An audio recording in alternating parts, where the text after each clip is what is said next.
الحمد لله وحده والصلاة والسلام على من لا نبي بعده أما بعد فأعوذ بالله من الشيطان الرجيم بسم الله الرحمن الرحيم ولا تكونوا كالذين نسوا الله فأنساهم أنفسهم أولئك هم الفاسقون صدق الله العظيم.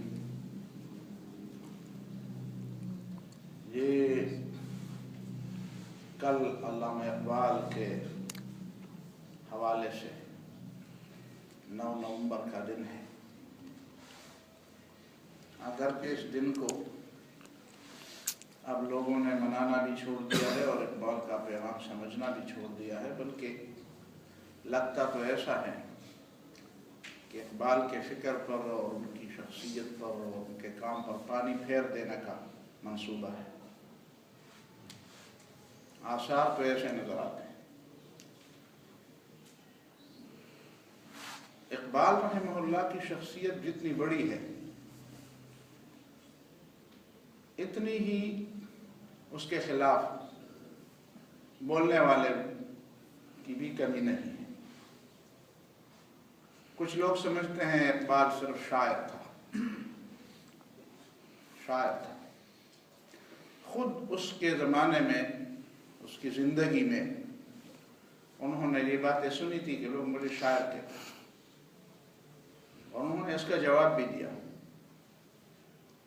من کجا نغمہ کجا و من کجا ساز و سخن بہانہ است. کہتے ہیں میں نغمے پڑھنے والا نہیں. یعنی جو شاعری ان کی کمال کی شاعری ہے، جس کی بنیاد پر اس کو شاعر مشرق کہا جاتا ہے، اسے بھی وہ اپنی صلاحیت کے حوالے سے اتنی اہمیت نہیں دیتے. کہتے یہ تو میرا ایک ذریعہ ہے، اس کے ذریعے تو میں ایک بہت بڑا کام کر رہا ہوں. ساز و سخن بہانہ است. یہ جو میں باتیں شعر و شاعری میں بیان کرتا ہوں اور اس کو شعر کا ایک انداز دیتا ہوں، یہ تو ایک ذریعہ ہے، ایک بہانہ ہے. اصل مقصد تو میرا کوئی دوسرا ہے. سوئے قطار می کشم ناقے بے زمام راہ. میں تو ان اونٹنیوں کو اسی لائن پہ دوبارہ لانا چاہتا ہوں جو وہ اونٹنی اپنی قطار اور اپنے لائن کو چھوڑ کر بھٹک رہی ہے. دوسرا شعر بھی ان کا یہی ہے نا، وہ جو دعا میں وہ اللہ تعالیٰ سے دعا کرتے ہیں کہ بھٹکے ہوئے آہو کو، تو کبھی وہ آہو کا نام دیتے ہیں، کبھی وہ ناقہ کا نام دیتے ہیں. بھٹکے ہوئے آہو کو پھر سوئے حرم لے چل، اس شہر کے خوگر کو پھر وہ سات صحرا دے. کہ جو آہو، جو صحرائی بکری، آہوی تاتار، وہ بھٹک گئی ہے، اور جو آہو بھٹک گئی ہے اس کے شکار ہونے کا خطرہ ہے. ظاہر ہے اس کو رستہ نہیں معلوم، اور اس کی اصل جگہ کون سی ہے کہ اس کو پھر سوئے حرم لے چلے. اس کو حرم کی زمین کا راستہ دکھانا چاہیے. حرم میں شکار ممنوع ہے، حرم میں اسے امن و امان ہوگا. وہ مومن، وہ مسلمان اقوام جو راستے سے بھٹک گئے ہیں، میں اس شعر و شاعری کے ذریعے ان کو سیدھے راستے پہ لا رہا ہوں. میں ان آہوی صحرائی کو حرم کا راستہ دکھا رہا ہوں. شاعری تو اسی کے لیے ایک بہانہ ہے. اور کبھی اس اعتراض کا جواب اس انداز سے دیتے ہیں کہ وہ فرماتے ہیں کہ منے میری امم داد از تو خواہم. نبی صلی اللہ علیہ وسلم کو خطاب کر کے کہتے ہیں کہ آپ ہی سے مجھے توقع ہے کہ آپ مجھے داد دیں گے. مرا یاراں غزل خانی شمردہ. اس زمانے کے لوگ تو مجھے غزل خوان کہتے ہیں، مجھے کہتے ہیں اقبال غزل سنانے والا. یہ تو بہانہ ہے. کچھ لوگ کہتے ہیں نہیں وہ شاعر بھی نہیں ہے. کس نے کہا کہ وہ شاعر مشرق ہے؟ مشرق میں بہت اور بھی شاعر ہیں، لیکن اقبال ہے تو اقبال کی شخصیت آپ سمجھیں گے جب آپ چار باتیں سمجھیں گے کہ اقبال کی شخصیت ان چار عناصر سے بنی ہے۔ وہ مومن کی شخصیت بھی چار عناصر سے بنانا چاہتے ہیں۔ وہ کہتے ہیں قہاری و غفاری و قدوسی و جبروت، یہ چار عناصر ہو تو بنتا ہے مسلمان۔ اب مسلمان کن عناصر سے بنتا ہے؟ غلامی، مکاری، عیاری، جہالت، ضمیر فروشی۔ آج کا مسلمان ان چار عناصر سے، ان پانچ عناصر سے بنا ہے۔ اقبال مسلمان اور مومن جو چار جو ایلیمنٹس ہیں، جو چار عناصر ہیں، عناصر ترکیبی، اسی سے بنانا چاہتے ہیں۔ خود اقبال کی شخصیت بھی ان چار عناصر سے بنی ہے۔ حب رسول پہلی چیز ہے، محبت رسول۔ اقبال کے دماغ کے اندر جو رسول صلی اللہ علیہ وسلم کی محبت، یہ ربیع الاول کا بھی مہینہ ہے نا، ہم ذرا سمجھے کہ محمد صلی اللہ علیہ وسلم کی محبت کیا چیز ہوتی ہے۔ اور اقبال کے دل میں ایسے پہرائے میں اور ایسے نئے اسلوب میں اقبال نے جو محبت رسول کا حق ادا کیا۔ وہ کہتے ہیں مجھے پتا ہے کہ میں بھٹکا ہوا تھا، مجھے راستہ رسول اللہ صلی اللہ علیہ وسلم کی محبت نے سکھایا۔ وہ کہتے ہیں کہ میں بئی پیری رہے یسرب گرفتم، اب بڑھاپے میں جب ساری دنیا کی خاک چھان چکا، اب میں نے یسرب مدینے کا راستہ انتخاب کیا ہے، اختیار کیا ہے۔ اور سرور بئی پیری رہے یسرب گرفتم، نواخاں السرور عاشقانہ، مثال آمرغے کی در صحرا سر شام کشاید پر بفکر آشیانہ۔ کہتے پرندہ بھٹک جاتا ہے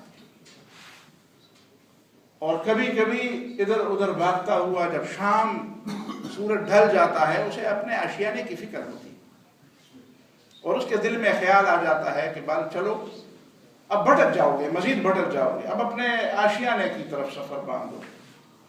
کہتے ہیں میں بھی اسی طرف سفر باندھ لیتا ہوں۔ لیکن وہ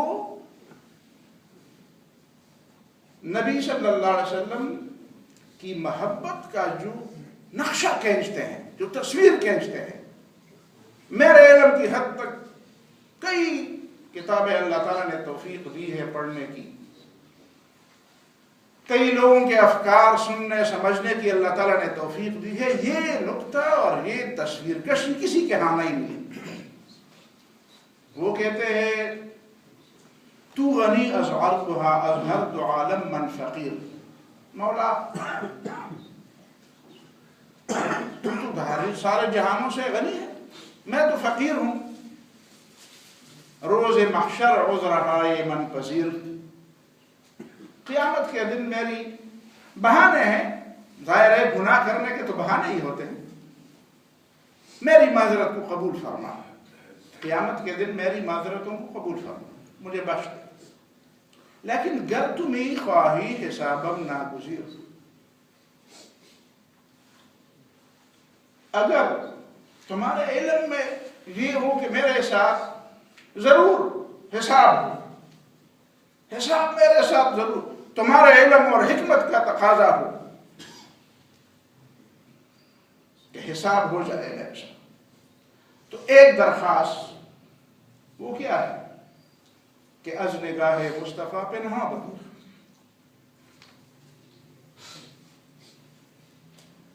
یہ محاسبہ میرا یہ نبی صلی اللہ علیہ وسلم کے سامنے نہ ہو، ان کو شرمندگی نہ اٹھانی پڑے کہ اچھا تو خاتم النبیین ہے اور تمہارا ایک امتی اتنا گناہگار ہے،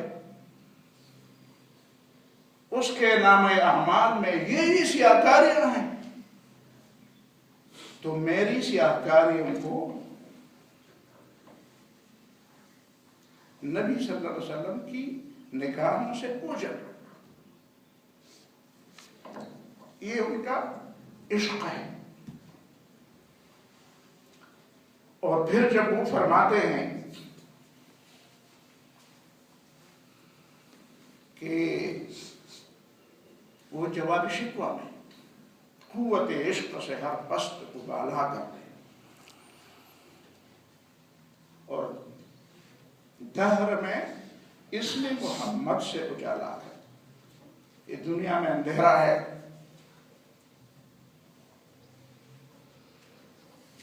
اور یہ اندھیرا نبی صلی اللہ علیہ وسلم کی سیرت کی روشنی کے علاوہ یہ اندھیرا چھٹ نہیں سکتا۔ اور پھر جب وہ فرماتے ہیں کی محبت سے وفا تو نے تو ہم تیرے، رسول اللہ صلی اللہ علیہ وسلم کے ساتھ وفا کرنے کا مطلب کیا ہے؟ اور تم اس دنیا کی چھوٹی چھوٹی چیزوں کو اپنا منزل مقصود بنا رہے ہو، بلکہ اللہ تعالیٰ کہتا ہے یہ ساری دنیا کیا ہے، یہ تو تمہارے مقام کے مقابلے میں کوئی چیز بھی نہیں ہے، تم اپنا مقام پہچانو، اسی خودی کی طرف بھی میں آتا ہوں۔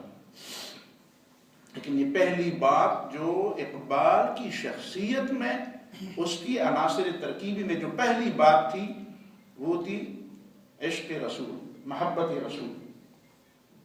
دوسری چیز کیا ہے؟ دوسری چیز ہے کتاب اللہ سے محبت، اللہ کی کتاب سے محبت اور اللہ کی کتاب کی پہچان۔ تو نبی دانی کی آئینی تو چیز تمہیں پتہ نہیں ہے کہ تمہاری زندگی کا آئین اور دستور کیا ہے؟ زیر گردوں سر تمکینے تو چیز تمہیں نہیں معلوم کہ اس دنیا کے اندر، اس آسمان کے نیچے تمہاری قوت کا راز کیا ہے؟ کتاب زندہ قرآن حکیم، وہ زندہ کتاب جو زندوں کے لیے ہے، زندوں کے لیے ہے، آپ نے مردوں کے لیے بنا دیا۔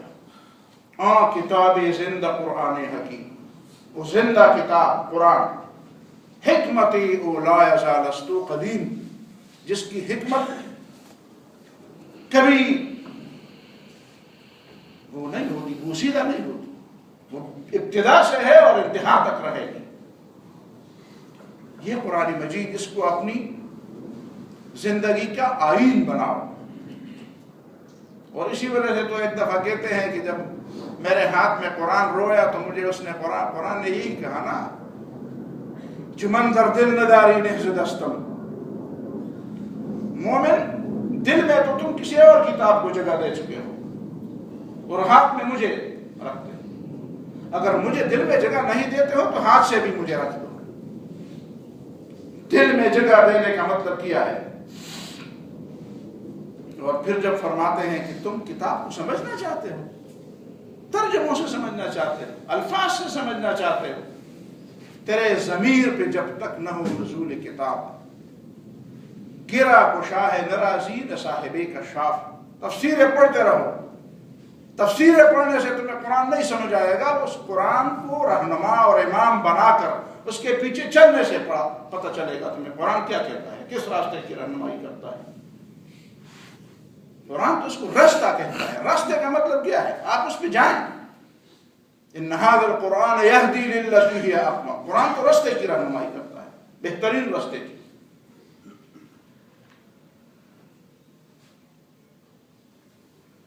تیسری چیز جو اقبال کی شخصیت میں ہے وہ سحرخیزی ہے۔ وہ خود کہتے ہیں کہ زمستانی ہوا میں گرچ تھی شمشیر کی تیزی، نہ چھوٹی مجھ سے لندن میں بھی آدھا بھی سحر گاہی۔ بڑی سردی تھی یورپ میں، برطانیہ میں، اور صبح اٹھنا بڑا مشکل تھا، لیکن وہیں پہ مجھ سے تہجد قضا نہیں ہوئی۔ اور پھر فرماتے ہیں عطار ہو، رومی ہو، رازی ہو، غزالی ہو، کچھ ہاتھ نہیں آتا بے آہ سحر۔ آپ بڑے آدمی ہوں، آپ کا مطالعہ بھی وسیع ہے، آپ کی شخصیت بھی بہت بڑی ہے، آپ نے علم بھی بہت حاصل کیا ہے، لیکن خدا کے ساتھ آپ کا راز و نیاز نہیں ہے، اللہ سے آپ کا خصوصی تعلق نہیں ہے بندگی کا، راز و نیاز کا۔ جب لوگ سوئے ہوئے ہوں اور آپ اٹھ کر اپنے رب سے باتیں کریں، کچھ ہاتھ نہیں آتا بے آہ سحرگاہی، اور کبھی تو کہتے ہیں نہ چھین لذت آہ سحرگہی مجھ سے، مولا مجھ سے یہ لذت اور یہ مزہ مجھ سے کبھی واپس نہ دے، یہ میرا متاع ہے، یہ میری متاع حیات ہے۔ زندگی میں بہت مدت بعد میں نے اس راز کو پا لیا ہے، اس مزے کو میں نے پا لیا ہے، اس لذت سے میں بھراور ہو چکا ہوں، یہ مجھ سے چھین نہ لی جائے۔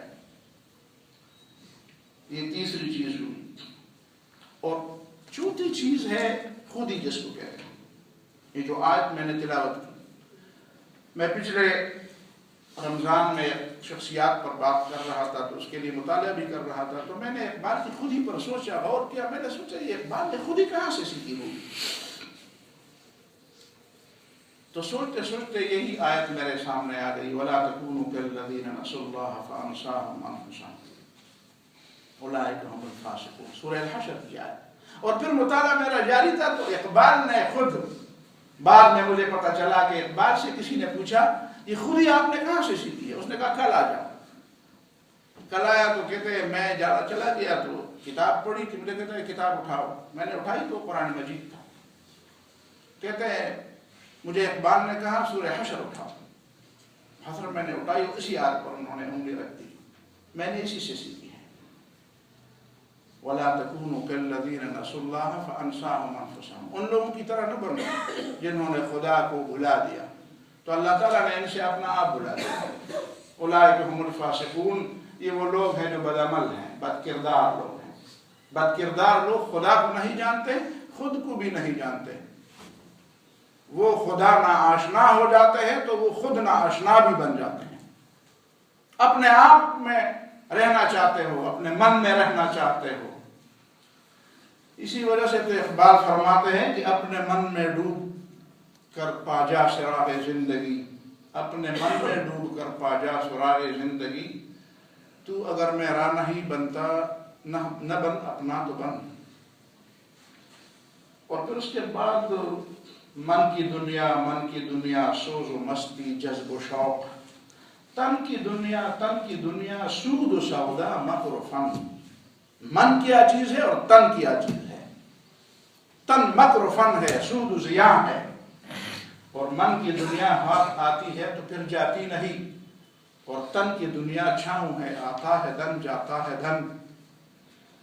اور من کی دنیا میں نہ پایا میں نے شیخ و برہمن، من کی دنیا میں نہ پایا میں نے افرنگی کا راج۔ مغربی تہذیب آپ کے من پر اثر انداز، وہ ان کے ہاں یہ چیز نہیں ہے، ان کے ہاں تن ہے، ان کے ہاں تن پروری ہے، ان کے ہاں روح کے لیے کچھ بھی نہیں ہے۔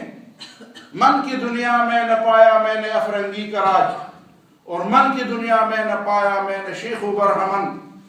لیکن آخری بات جو فرماتے ہیں وہ بڑی زبردست بات ہے، وہ کہتے ہیں پانی پانی کر گئی مجھ کو قلندر کی یہ بات۔ پانی پانی کر گئی مجھ کو قلندر کی، کون سی بات تھی؟ کہ تو جھکا جب غیر کے آگے، نہ من تیرا نہ تن۔